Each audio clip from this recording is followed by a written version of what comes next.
రాజు ఈ షడ్రక్ మేషక్ అబేద్నెగో అను వారు అగ్నిగుండంలో దూకిన తర్వాత బయటికి వచ్చిన తర్వాత వారిని గురించి చేస్తున్నటువంటి ప్రకటన, ఈ విధముగా రక్షించుటకు సమర్థుడైనటువంటి దేవుని దూషించేటువంటి వాడు నాశనము చేయబడతాడని చెప్తున్నాడు.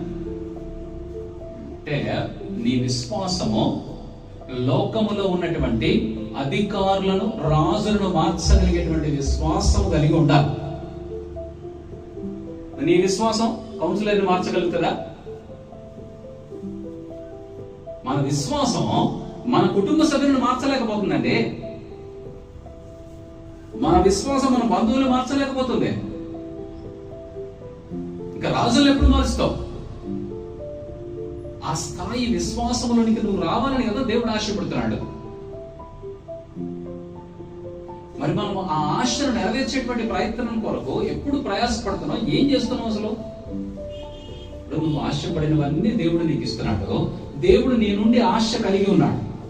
దేవుడు నీ నుంచి ఏదో ఆశిస్తున్నాడు. దానిని నువ్వు ఎప్పుడు ఫుల్ఫిల్ చేస్తావు?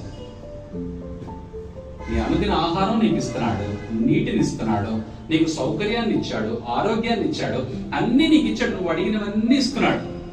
మరి దేవుడు అడుగుతున్నది నువ్వు ఎప్పుడు ఇస్తావు?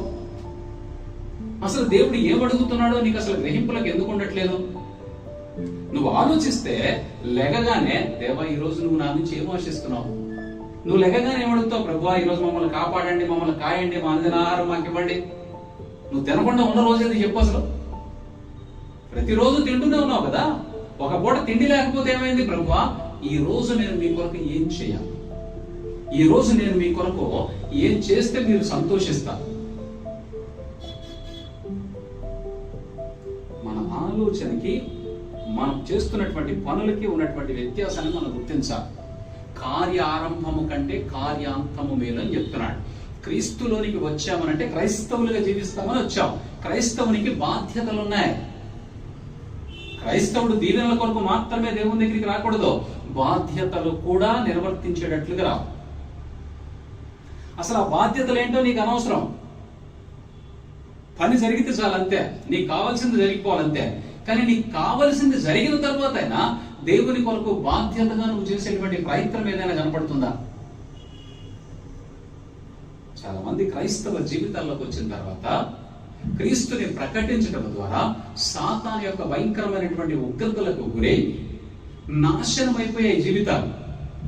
లోకంలో ఉన్నదందరూ ఏమనుకున్నారు? యేసు ప్రభుని ప్రకటించి నాశనం అయిపోయారని అనుకున్నారు. కానీ వారి జీవితాల్లోనే యోబు వలె దేవుడు రెండింతల ఆశీర్వాదాన్ని చూపించి వారిని మరలా వారి ఎదుటే నుంచోబెట్టి సాక్షులుగా లేపితే, బహుశా నువ్వు అనుకో